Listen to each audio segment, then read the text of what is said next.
Sí, la saqué.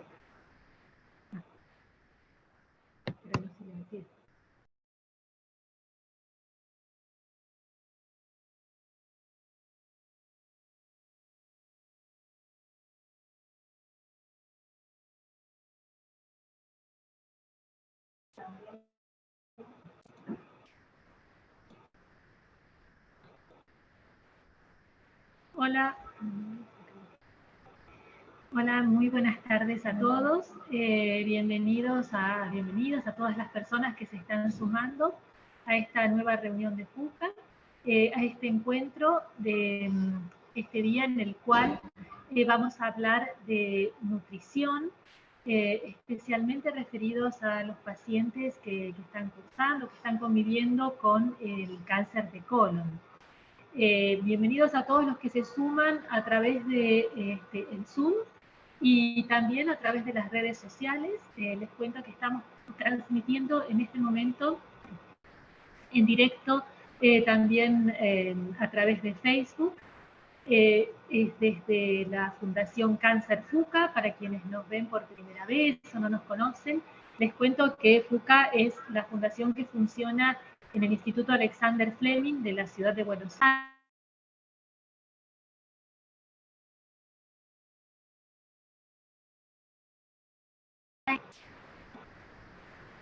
y que nuestra misión tiene que ver con la prevención, la docencia y la investigación en cáncer. FUCA en el Instituto Alexander Fleming sostiene un programa de especialización médica en oncología.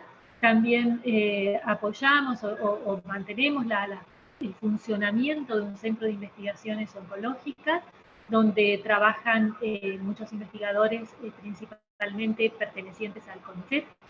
Y también nos ocupamos de concientizar y de informar a la comunidad, y especialmente a las personas que están conviviendo con una enfermedad como es el cáncer, informarlas y concientizarlas sobre todos los temas que tienen que ver con el cuidado de nuestra salud, con la prevención o con la posibilidad también de tratar de detectar el cáncer de la manera más temprana posible, para posibilitar que en muchos casos ya, y gracias a los avances que ha tenido la medicina en los últimos años, el cáncer es cada vez más una enfermedad que puede tener cura.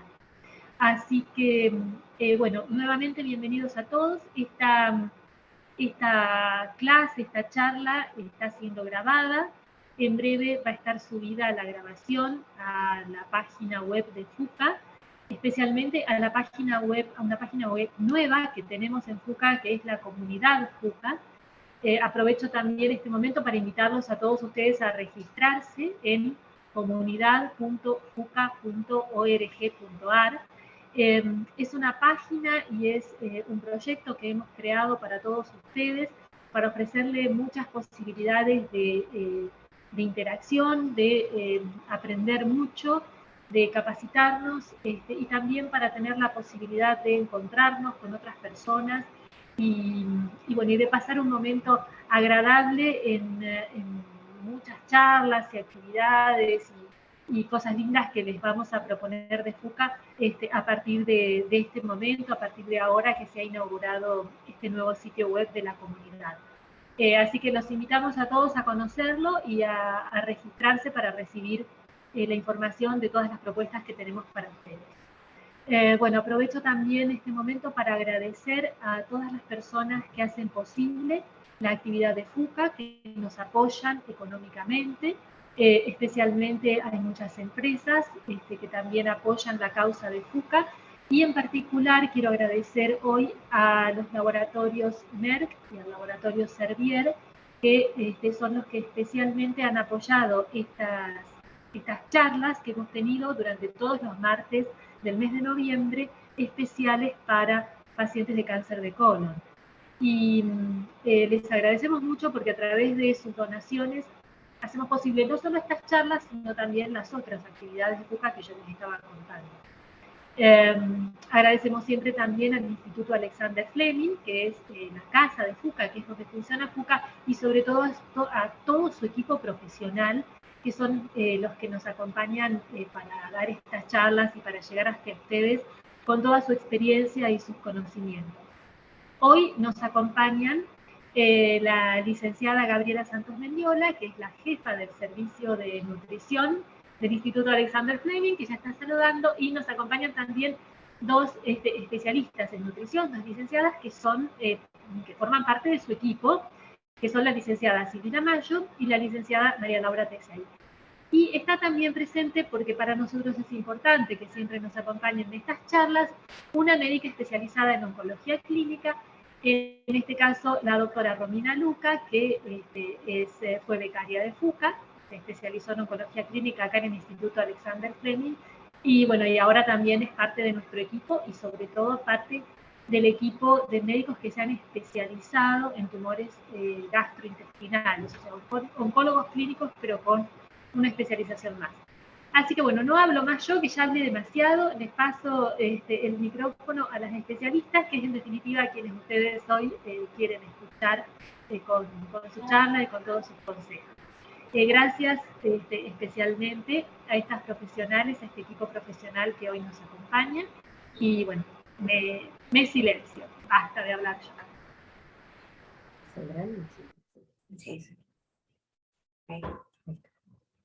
Bueno, buenas tardes a todos. Como dijo Gabriela, yo soy la jefa del servicio de nutrición y me acompaña la licenciada Tesey y la licenciada Mayo, que forman parte de mi equipo, y por supuesto la doctora Luca.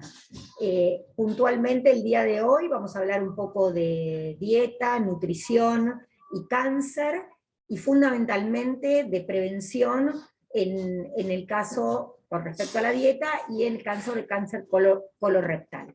Prevención en el cáncer colorectal. Antes de empezar, me gustaría hablar un poco de lo que es la causalidad y la correlación. Cuando uno habla de causalidad, dice que una acción que uno tiene causa un determinado efecto.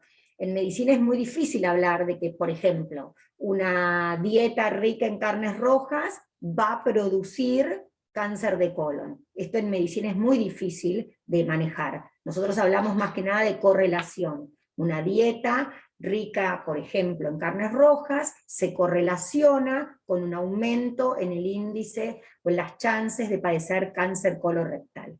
Esto es importante porque las cosas en medicina no son causa-efecto, sino que tienen una estadística en el medio, una alta correlación o una baja correlación. La verdad que hay muchos factores que intervienen en el cáncer, en el desarrollo del cáncer colorectal, y más que nada lo que hoy vamos a hablar es qué podemos hacer nosotros desde nuestro lugar para tratar de prevenir el cáncer colorectal en general. Así que ahora le voy a dar la palabra a la licenciada Tesey para que empiece con la disertación.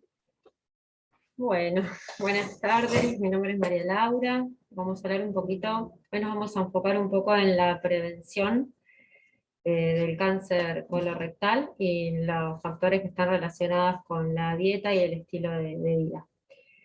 Bueno, compartimos pantalla, vamos a mostrarle la presentación.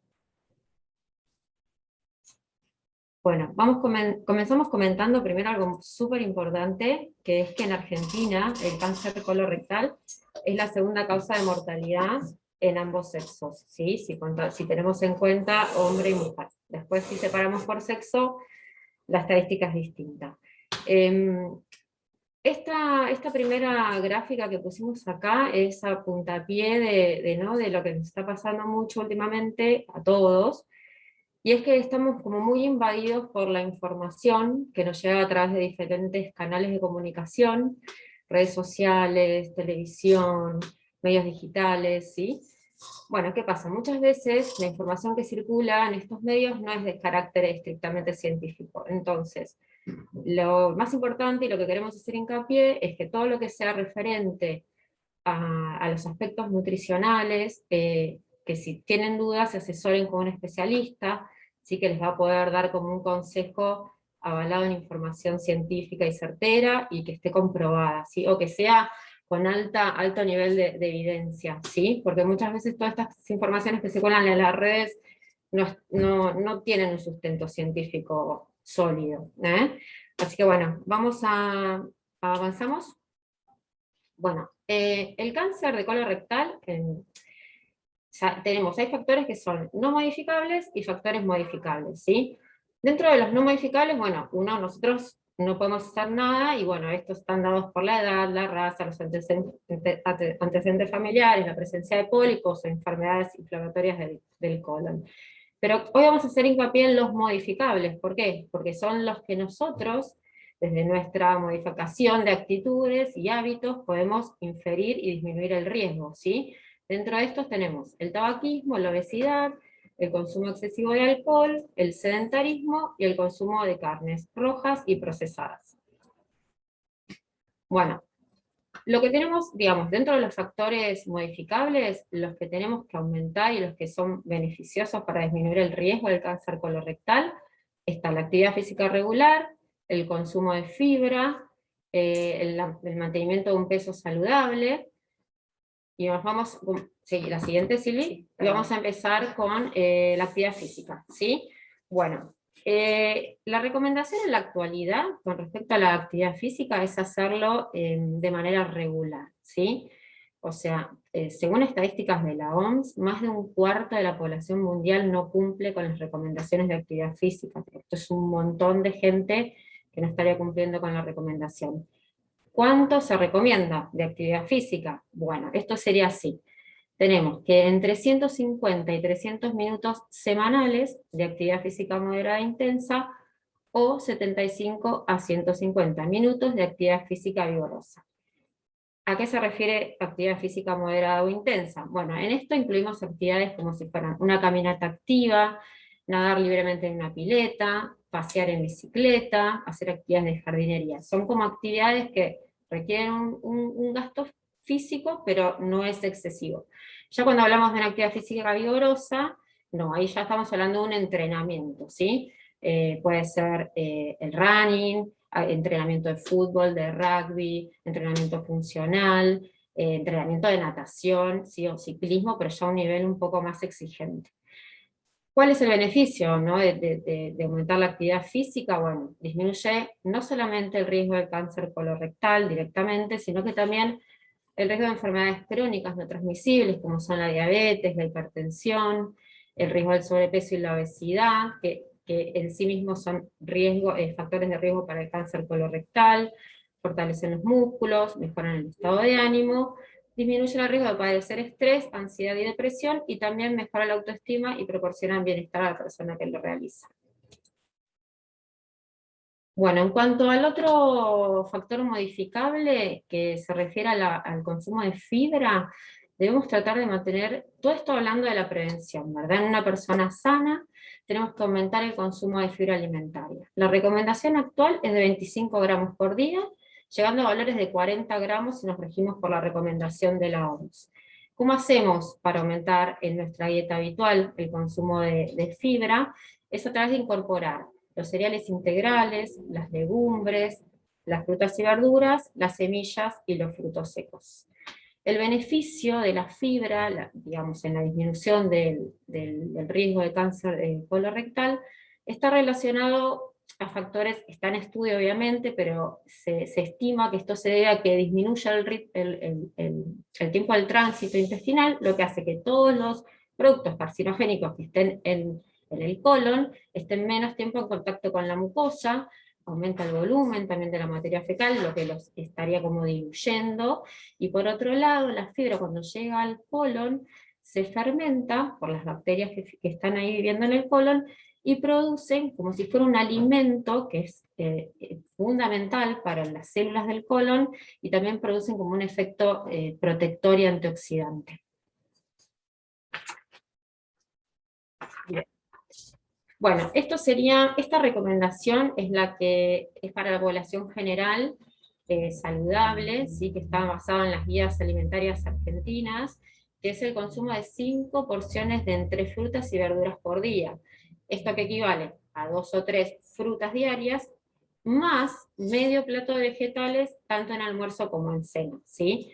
Pensemos si realmente estamos cumpliendo con esta recomendación. A veces realmente hay gente que nos consulta y al interrogatorio vemos que el consumo de frutas y vegetales es súper bajo, y vemos cuán importante es en la prevención, ¿no?, de este tipo de patologías.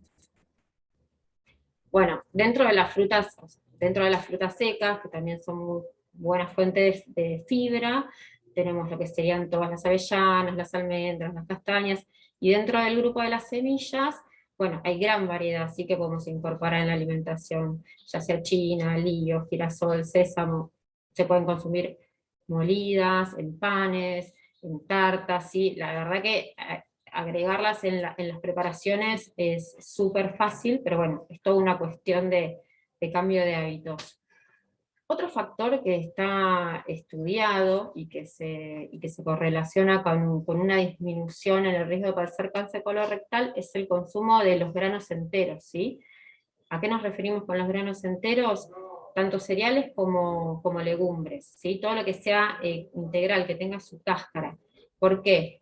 No solo es que tiene la fibra, ¿sí?, que ya vimos que es beneficiosa para la prevención, sino que a su vez, cuando consumimos todo el grano entero, también estamos consumiendo otros productos activos que tienen estos alimentos, que también influirían como de una manera muy positiva también en la regulación del sobrepeso y de la obesidad.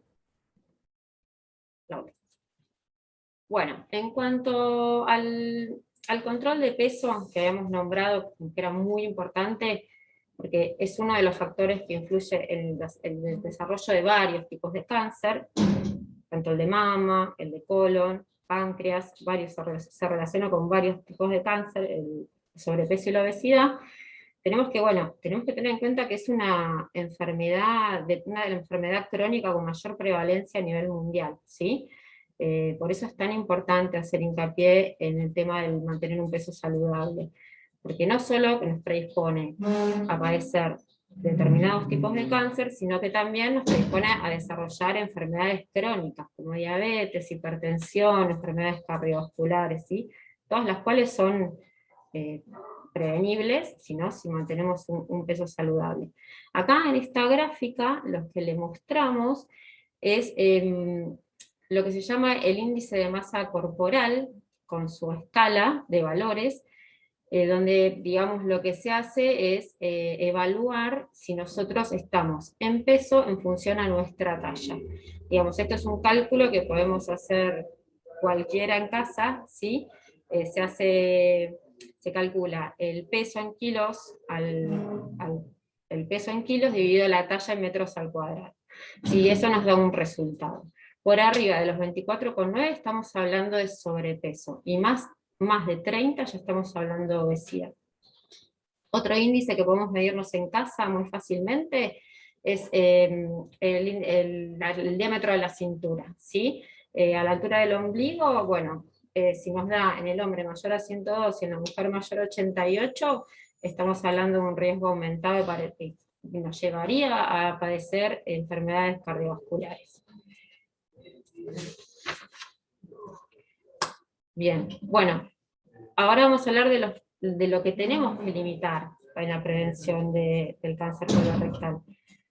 Algo muy importante es el consumo de carnes rojas. ¿Y por qué decimos que es importante? Porque sabemos que en la Argentina es uno de los países con mayor consumo per cápita anual de carnes rojas, ¿sí? Con carnes rojas nos referimos ya sea a la carne de vaca, de cerdo, cordero, cabra, ¿sí? A todo ese tipo de carnes rojas. La recomendación estipula que el consumo no tiene que superar los 500 gramos semanales. Y no solamente importa que sean carnes rojas, sino también importa la forma en que las cocinamos, ¿sí? Cuando sometemos a una carne a temperaturas muy elevadas, cuando se produce métodos de cocción como la parrilla o el asado, se producen unos compuestos que son también carcinogénicos, ¿sí? Como son hidrocarburos, toda esa costrita tostada que se le genera a la carne no es saludable, digamos. Y por otro lado, es muy importante limitar el consumo de las carnes procesadas. Se dice que si nos excedemos de los 50 gramos semanales, aumentamos un 18% del riesgo de padecer cáncer colorectal. Digamos, 50 gramos semanales, para que tengamos una idea, son 2 rodajas, 2 fetas de jamón, ¿sí? Así que tengamos en cuenta que tenemos que cuidarnos mucho en este aspecto, ya que en la dieta del argentino es muy habitual el consumo de fiambres, ¿eh? Cuando hablamos de carnes procesadas, nos referimos a todo lo que es carnes que están curadas, por salazón, o sea, lo que sea embutidos, salchichas, todos los ahumados, todo eso entra dentro de carnes procesadas, ¿sí? Y ahí también les dejamos así como modo ilustrativo unas equivalencias para que se dé una idea de la cantidad que podemos consumir semanalmente de carne roja, ¿sí? Si tenemos que un bife medianito pesa unos 150 gramos, sabemos que entre 150 y 200 no vamos a poder comer más de 2 o 3 veces por semana carne de vaca, ¿sí? Estamos hablando de una porción chica, si ustedes ven el plato, y el argentino suele comer una porción mucho más grande de lo que estamos viendo ahí. Así que bueno, son cosas a tener en cuenta. Bueno, el otro factor es el consumo de alcohol, que junto con el tabaco y la obesidad forma parte de los 3 factores que influyen en el desarrollo del cáncer colorectal, ¿sí? La realidad es que no existen límites seguros de consumo de alcohol. Cualquier consumo de alcohol ya nos está aumentando el riesgo de padecer diferentes tipos de cáncer. El consumo de alcohol está asociado a 7 tipos distintos de cáncer, sobre todo los del tracto superior digestivo, pero también el cáncer colorectal, ¿sí? Entonces, y otra cosa, no importa qué tipo de bebida uno consuma, ya sea cerveza, o whisky, o champagne, o vino, porque el agente carcinogénico es el etanol, ¿sí?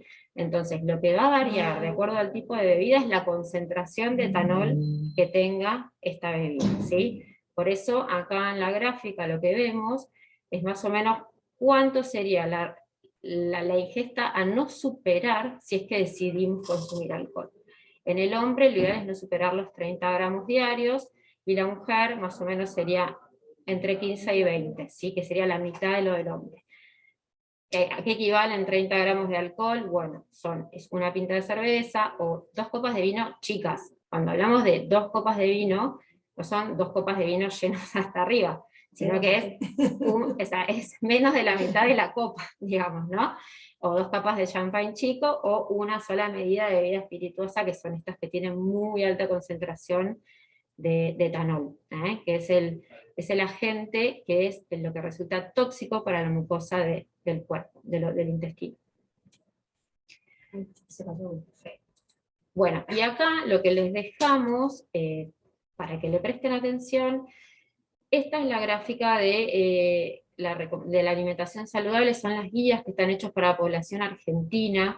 Si ustedes ven, dentro del círculo, la mitad lo ocupan las frutas y las verduras. Nuestra base de la alimentación debería ir por este lado. Y a medida, si vamos para el otro costado, vemos que le siguen las legumbres, los cereales, y todas la papa y el pan, los panificados. Y acá volvemos a hacer hincapié en lo que dijimos antes. Acá dice legumbres. Cereales aclararíamos integrales para mejorar la ingesta de fibra.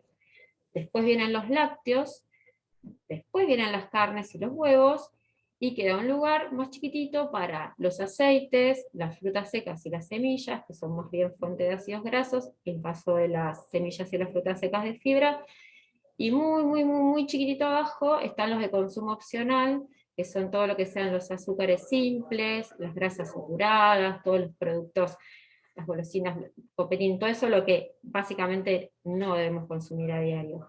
Y acompañando obviamente a toda esta gráfica está la actividad física y el consumo de sal moderado, digamos, ¿sí? Y obviamente acompañado de una buena hidratación. Bueno, aclaramos, o sea, volvemos a aclarar que estas recomendaciones son para población general, la población sana, ¿sí? Después, cuando ya hablamos de un paciente que está diagnosticado o que estuvo operado de colon o que hizo un tratamiento, la consulta tiene que ser súper individualizada porque hay que evaluar los síntomas que el paciente queda con post-cirugía o post-tratamiento. Entonces no se puede hacer como una recomendación tan general en ese aspecto. Digamos, estas recomendaciones son para población sana, ¿sí? Como en la prevención. Obviamente que en el paciente curado va a haber muchas cosas que se parezcan, especialmente en lo que es en la actividad física y en la gráfica de la alimentación saludable, pero quizás tenemos que puntualizar mucho más en lo que se trata de la fibra y viendo, ¿no?, la tolerancia muy particular de cada paciente. Bueno, ahora dejamos lugar para las preguntas. Sí. Bueno, la verdad que muchas gracias, muy informativo todo. Es para pensar, porque la verdad es que en el día a día por ahí se hace difícil. Y la verdad es que es un cambio de hábito, o sea que hay que hacer la costumbre y darse el espacio y ordenarse, ¿no? Sobre todo ordenarse en las comidas y en lo que es la actividad física. No sé si hay preguntas. Yo a veces digo que es un hábito también, ¿no? Porque un hábito es cuando uno adopta una conducta sin pensar. Ahí es cuando una conducta que un profesional le indica a un paciente, que hay que comer 30 gramos de fibra, y el paciente lo está pensando, o la persona lo está pensando todo el tiempo, es como una indicación. Mientras que se convierte en hábito cuando sin darse cuenta, el paciente consume fibra en la cantidad necesaria. Ahí es cuando nosotros pasamos de una conducta a un hábito. Y es lo que a veces yo insisto un poco con esas dietas relámpago que no generan un hábito. Esas dietas que de repente uno baja o adquiere un peso saludable en 20 días, no sirve porque no genera un hábito, porque el paciente cumple la dieta y baja de peso. El hábito se genera tanto para esto de la prevención, o para bajar de peso, o para lo que sea, cuando uno lo sostiene en el tiempo y solito eso uno lo va adquiriendo. Eso es muy importante. Totalmente. Una pregunta que nos hacen a nosotros en el consultorio, y ahora más que nunca, es por las dietas veganas, las dietas alcalinas, las diferentes opciones que hay. No, la dieta vegana puede ser una dieta completa siempre y cuando esté asesorada por un profesional de nutrición. ¿Por qué? Porque si las realizamos de una manera inadecuada, se vuelven dietas incompletas, ¿sí? Pero, digamos, puede ser saludable en cualquier etapa de la vida, pero tiene que estar muy bien planificada, ¿sí? No significa que soy vegano y como ensalada todo el día, no, es muy importante incorporar el balance de esa dieta, las legumbres, los cereales, las semillas, todo eso tiene que tener un balance y tiene que estar asesorado por un profesional especializado en régimen vegetariano. Sí, siempre asesorarse, porque además tanto el veganismo, el paciente que elige una dieta vegana como lacto vegetariana y demás, también tiene que ser suplementado con vitamina B12, así que siempre es importante como consultar antes de hacer una modificación de hábitos, por su cuenta, tal cual. En cuanto a las dietas alcalinas, esto ya lo habíamos hablado en la charla anterior que hemos tenido sobre los mitos, que claramente es un mito, digamos, el tema de la dieta alcalina en la prevención o en la cura, ¿no?, de cualquier tipo de cáncer, básicamente porque primero no tiene sustento científico, ¿sí?, esa información, y por otro lado sabemos que nuestro organismo no puede vivir en un medio alcalino, ¿sí? Nuestro pH corporal, podemos acidificar la orina, podemos hacer algunas otras modificaciones, pero no tienen sustento científico esas dietas, digamos. En general llevan a los pacientes a hacer restricciones innecesarias, y después tenemos un paciente que en vez de estar bien preparado para enfrentar su tratamiento, ya viene un paciente adelgazado, súper restrictivo con su alimentación, incompleta, de mala calidad. Entonces la realidad es que no. O sea, siempre que queremos, como dice acá Silvina, es cuando nos interesa algún tipo de régimen particular, porque lo escuchamos o algo, es consultarlo con un profesional de la salud y un especialista en nutrición, porque nos va a dar realmente la seguridad de si lo que queremos hacer está indicado o no, de acuerdo, ¿no?, al periodo que estemos Y también entender que lo que a una persona le sirvió o una modificación en su dieta no siempre aplica para todos. O sea, la nutrición también es una ciencia y hay evidencia científica, entonces está bueno siempre consultar. Sí, muchas veces hay libros escritos o por periodistas o por distintas personas que realmente hablan de su experiencia personal y no tienen un fundamento científico, eso hay que entenderlo también. No se puede hacer una recomendación. Claro, Claro, hacer una siempre generalización tiene que ver con una una experiencia personal. Ah, no los vemos. Sí. Acá hay una consulta que preguntan, para las personas operadas con complicaciones intestinales, ¿se recomienda consumir semillas? Es lo que hablábamos antes. Esta charla la enfocamos en la prevención, ¿sí? Cuando ya tenemos un paciente que pasó por un tratamiento, que tuvo una resección intestinal, la incorporación de la fibra tiene que estar muy supervisada, ¿sí? Porque la realidad es que no queremos que puede provocarle síntomas indeseados, ¿sí? El exceso, incluso en una persona sana, que no está acostumbrada a consumir fibra, incorporarla de golpe tampoco puede ser que le caiga bien tanta fibra. Entonces, por eso hacemos mucho hincapié en el tema de la individualización de los planes de alimentación, sobre todo en este tipo de pacientes que han pasado por una cirugía o algún tratamiento del colon. Bien, acá hay otra consulta. En un paciente operado de cáncer de colon, actualmente en tratamiento con quimioterapia, ¿qué alimentos se pueden ingerir para prevenir recidivas? Bueno, y acá si quieren empiezo yo un poquitito. Si el paciente ya tuvo y se operó y está haciendo quimioterapia, hay dos situaciones. Uno es la misma dieta que hay que hacer por la quimioterapia, que uno sabe que no se recomienda o no recomendamos lo que son los alimentos crudos, más que nada, porque durante la quimioterapia puede haber las defensas pueden estar más bajitas, entonces uno evitaría el riesgo de posibles infecciones. Eso es durante el tratamiento. Una vez que termina el tratamiento, la prevención y la recomendación está dada en un paciente como en el paciente que no lo ha tenido, ¿sí? Mantener una dieta saludable, como dijo acá Laura, bien rica en fibras, adecuado a cada paciente y según la cirugía que tenga también. Hay pacientes que quedan con colostomía o ileostomía, son situaciones particulares, actividad física y buen consumo de agua. No hay una dieta exclusiva para prevenir. La dieta que previene es todo lo que estuvo hablando recién en la charla. Hacemos una salvedad que, digamos, si bien en el tratamiento de quimioterapia, digamos, se recomienda el consumo de vegetales y frutas cocidas, sobre todo fuera de casa. Dentro de casa, digamos, si tenemos un correcto lavado y la sanitización de tanto de vegetales como de frutas, sí lo podemos consumir crudo. Si yo voy a comer a un familiar, un amigo, mismo voy a comer afuera de mi casa, en un restaurante además, siempre tratar de elegir que sean en forma cocida. Y menúes sencillos, sobre todo que nosotros podamos ver lo que estamos consumiendo. Digamos, sí, que no requieran de tanta elaboración. No requieran mucha elaboración. A veces en una tarta, por ejemplo, uno pide una tarta en un determinado lugar y hay elementos y alimentos dentro de la preparación que nosotros no podemos ver. Siempre es preferible un menú más básico. Y cuando nos referimos a hacerlo en casa, que podemos consumir frutas y verduras crudas, tiene que ver con que nosotros, digamos, somos responsables de la manipulación de ese alimento y sabemos cómo realizamos el correcto lavado y la sanitización, que en realidad la sanitización tiene que ver con poner las verduras y las frutas en agua y unas gotitas de lavandina.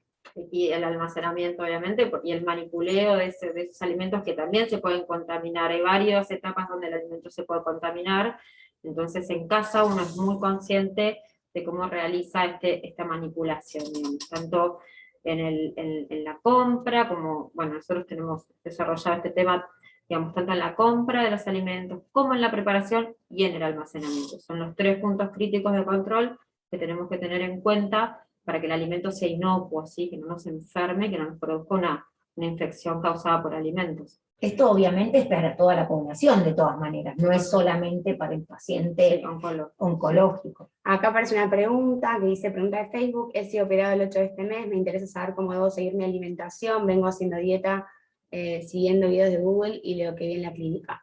Bueno, acá lo que te recomendamos es que vengas por consultorio externo. Como dijimos, esto es una charla, digamos, con pautas generales de prevención, así que nada, estaría bueno para un seguimiento más individualizado que te puedas acercar acá a la clínica. Sí, y nada, y lo que hablamos antes, lo de las redes, ¿sí? Sí. No todo lo que podemos encontrar en Google o en una red social, sabemos qué fuente es, o que la fuente sea confiable o que sea científica, ¿sí? Entonces, tratemos de no llevarnos por ese tipo de información, siempre tratemos de requerir a un profesional de la salud. O sea, yo creo que tendrías que pedir un turno en consultorio para poder hacer un plan individualizado.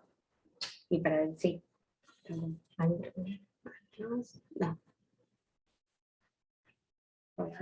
Bueno, no sé si no hay más preguntas, ¿alguien quiere aclarar algo No más? sé si Romy, a vos en consultorio te hacen alguna pregunta puntual, recurrente, respecto a la dieta. No, bueno, nosotros en consultorios vemos pacientes enfermos que quizás se curaron y quizás no se curaron, y es lo que estuvimos dialogando, que me parece que eventualmente incluso en las dos situaciones uno debe optar cambiar de hábitos en todo sentido para prevenir la recaída, para prevenir otras patologías que se pueden asociar también, no solamente hoy es cáncer de colon, pero estamos haciendo prevención de patologías digestivas en general y de otras, que es básicamente lo mismo, ¿sí? Mantener un buen peso, La actividad física, consumos de ser consciente de lo que estamos comiendo. Nos pasa a nosotros en el día a día por ahí nos cuesta ser consciente de darnos tiempo y horarios y qué es lo que estamos comiendo, y a lo largo el cuerpo empieza a pasarnos facturas. Entonces, por eso hablamos de hábitos, ¿sí? No de dietas. Digamos, cuando uno, lo que dice Gaby, cuando un hábito es algo que uno tiene incorporado, ¿sí? Que ya lo hace automáticamente.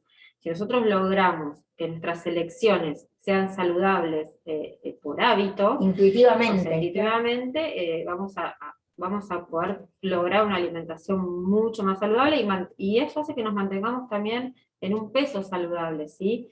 Y bueno, y otra cosa súper importante en cuanto a la actividad física, que no lo dije antes, que cualquier actividad física es mejor que ninguna. O sea, con esto me refiero a que si estoy frente a un ascensor y tengo una escalera al lado, elijamos la escalera en la medida de lo posible. Si yo estoy yendo a un colectivo hacia algún lugar y me puedo bajar 4 cuadras antes, esas 4 cuadras caminando también suman, ¿sí? O sea, y bajar un poquito todo lo que sea el uso de dispositivos electrónicos y tanta serie, ¿no? Y el sedentarismo que está como muy últimamente al orden del día, y que creo que la pandemia también influyó mucho en el movernos poco, y está habiendo mucho sobrepeso y obesidad. Entonces, bueno, empezar a activar, empezar con lo simple, a caminar, como digamos, con lo chiquitito. sí. Los cambios son graduales, o sea, no es de un día para el otro, entonces a veces menos es más, digo, si me bajo antes de la parada y puedo caminar 10 cuadras, es un montón si no venía haciendo nada, y eso poder repetirlo. Los hábitos se van construyendo con el tiempo. O sea, es eso muy importante, porque la pandemia tuvo a mucha gente encerrada, como dice Laura, mucha gente en consultorio con sobrepeso, y con lógica, porque obviamente no podíamos salir a hacer, pero afortunadamente hoy por hoy podemos salir, y aprovechémoslo, el clima está agradable, y si uno sale a caminar, obviamente evitar los horarios de mucho sol al mediodía, siempre salir a caminar temprano a la mañana o tarde, o a la tardecita, cuando baja el sol, para evitar los momentos de mucha irradiación solar, que tampoco es bueno para otro tipo de cáncer. Bien, siguen las consultas acá, alguna contraindicación sobre los lácteos que actualmente muchos sugieren reducir.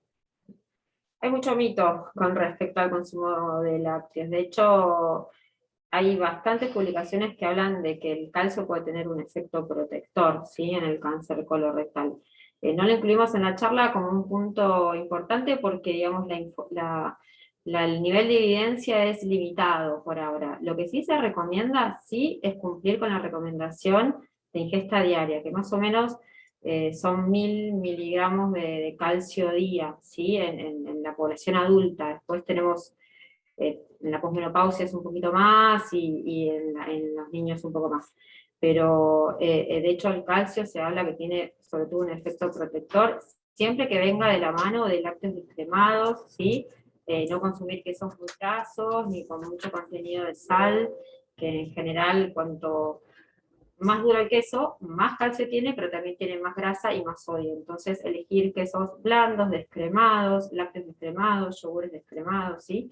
Hoy en día, aparte, si no se quieren consumir leche de vaca, hay lácteos que tienen que estar pasteurizados, aclaremos eso, pero que pueden venir también incluso de la leche de cabras, que está, últimamente ya hay cada vez un montón de productos, hay una variedad de productos, pero no desestimemos el consumo de lácteos porque realmente son beneficiosos para la salud de los huesos, ¿sí? Y de hecho hay mucha bibliografía sugestiva de que el adecuado consumo de calcio tiene un efecto protector sobre distintos tipos de cáncer. Es como que hay algunos alimentos que están como endemonizados, por decir de alguna manera, entre ellos es los lácteos, por eso es recurrente la pregunta del tema de los lácteos, inclusive en el cáncer de mama, que uno necesita a veces en pacientes que consumen antiestrogénicos agregar calcio, todo lo contrario por el tema de la osteoporosis. Bien. Después habla del consumo de pescados, también debe ser limitado para prevenir. No hablamos principalmente del consumo de carnes rojas, ¿sí? Tanto por los métodos de cocción, como por lo que es, tanto carne de cerdo como carne vacuna. Nunca hicimos referencia ni a pollo ni a pescado. Así es más, no. En realidad el pescado se cree que es beneficioso consumir más cantidad de pescado, por lo menos consumir, es decir, hay una estadística que habla de el consumo de 200 gramos de pescado diario podría hasta disminuir un 20% las chances de tener cáncer colorectal. No digo que no pueda producir otros, pero acá en Occidente, por decir de alguna manera, disminuiría la probabilidad de padecer cáncer colorectal. Bueno, acá dice, durante la quimio tuve mucha diarrea, ahora tengo calambres, ¿cómo puedo compensar ese problema? Lo que hablamos antes, el hecho de la consulta. Porque sí, claramente la diarrea puede disminuir el potasio, que puede ser la causa de calambres, pero no se puede, eso tendrías que consultarlo con el médico para quizás con un análisis de laboratorio. Magnesio, puede haber varios minerales que se pierdan en la diarrea que te estén dando el síntoma. ¿Y cómo es la equivalencia de miligramos por día? Un yogur, un vaso de leche por día, por ejemplo. No entiendo a qué se refiere. debe ser a la recomendación de calcio. Bueno, más o menos 100 gramos de 100 mililitros de leche en un promedio tienen 110 miligramos de calcio, un yogur un poquito más, ¿sí? Así que la recomendación de las guías alimentarias, las nuestras, son 500 mililitros de leche o yogur, más 30 gramos de un queso blando, ¿sí? Esa es la recomendación. Después de ahí se puede jugar con las equivalencias, ¿sí? Si uno no consume leche, se puede consumir más queso o yogur y hacer los intercambios. ¿Alguna relación entre los picantes, ajo y similares y el cáncer colorectal? La realidad es que no. A ver, tengamos en cuenta que, digamos, tanto la charla está hecha en base a la evidencia científica que hay hasta el momento, ¿sí? Obviamente que esto, digamos, se sigue estudiando y quizás en un futuro se encuentren otros factores que hasta el momento no se saben o no, pero hasta el momento solamente los que nombramos en esta charla. Y otra pregunta que también pasa son los suplementos proteicos. Por ejemplo, desde el Ensure, que es más básico, a los que se compran en algún lugar específico que venden tipo proteínas. gimnasio. Exacto. A ver, ¿cuál sería la pregunta específica? Si son buenos, Si son si son necesarios. son recomendables, pues eso, claro. En realidad, a ver, los suplementos en sí lo que hacen es complementar la ingesta que tenga el paciente. Cuando la ingesta quizás es insuficiente, no sé, ya sea porque el paciente empieza con pérdida del apetito, pérdida del peso y demás, digamos, puede ser una estrategia que nosotros podemos utilizar, sobre todo estos suplementos tipo el Sure o algunos conocidos en el mercado, como para complementar la alimentación. ¿Es la única estrategia? No, no es la única estrategia. Se puede lograr lo mismo también con alimentos.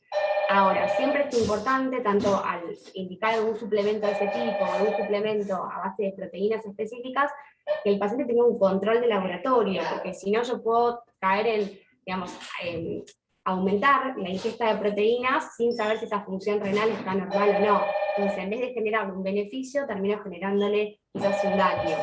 Siempre hacer una consulta, saber que es una estrategia que se puede utilizar, pero que no es la única. Más allá de que son suplementos de venta libre, ¿sí? no incorporarlo, digamos, sin recomendación nutricional, porque, como dice Silvina, de repente estamos gastando un montón de plata en un suplemento que no necesitamos y que podemos incorporar la misma cantidad de nutrientes con una dieta adecuada. Creo que es importante aclarar que uno a veces, los pacientes siempre creen que lo más importante es las proteínas, por eso muchos preguntan solamente por las proteínas, y hay que entender que en una alimentación normal, las proteínas no son el único principio nutritivo, tiene que haber hidratos de carbono, tiene que haber proteínas, grasas, vitaminas y minerales, entonces tiene que estar todo en un correcto equilibrio, y no solamente, porque en general el paciente como que se psicotiza un poco con las proteínas, que es lo único que tiene que comer, y en general le falta calorías para poder completar esa alimentación. O sea, y eso es lo que no se dan cuenta de eso. Si yo no incorporo las suficientes calorías, ese aporte proteico que estoy haciendo, en realidad lo que se utilizan es para degradación, entonces en vez de formar masa muscular, en realidad se van a utilizar como fuente de combustible, o sea que en realidad no van a cumplir esa función. Por eso es importante el tema de los hidratos de carbono, y yo insisto con esto en demonización de las harinas, que hay que cubrir suficientes hidratos de carbono en la dieta. Hay que elegir la fuente, digamos. Claro. O sea, si uno elige bien la fuente de hidrato de carbono, no consumir productos refinados, ultraprocesados, pero si nos pasamos, como pusimos en la charla, en legumbres, cereales integrales, vamos a tener cereales y hidratos de carbono de una fuente de alto valor biológico, digamos, que tenemos que incorporar la fibra, digamos, son como, mejoran el perfil glucémico, ¿sí? O sea, tiene un montón de beneficios cuando elegimos bien la fuente del hidrato de carbono. Bien, y última pregunta, ¿el consumo de levadura en polvo es apropiado para recuperar minerales? Es básicamente, la levadura es fuente de vitamina B, del grupo de las B, ¿sí? Así que en realidad depende para qué. No está contraindicada, pero digamos, no son fuente de nada, digamos. Se puede agregar a una No tiene cantidades alimentación significativas de minerales Sí, ni nada que no. uno pueda hacer una recomendación en general.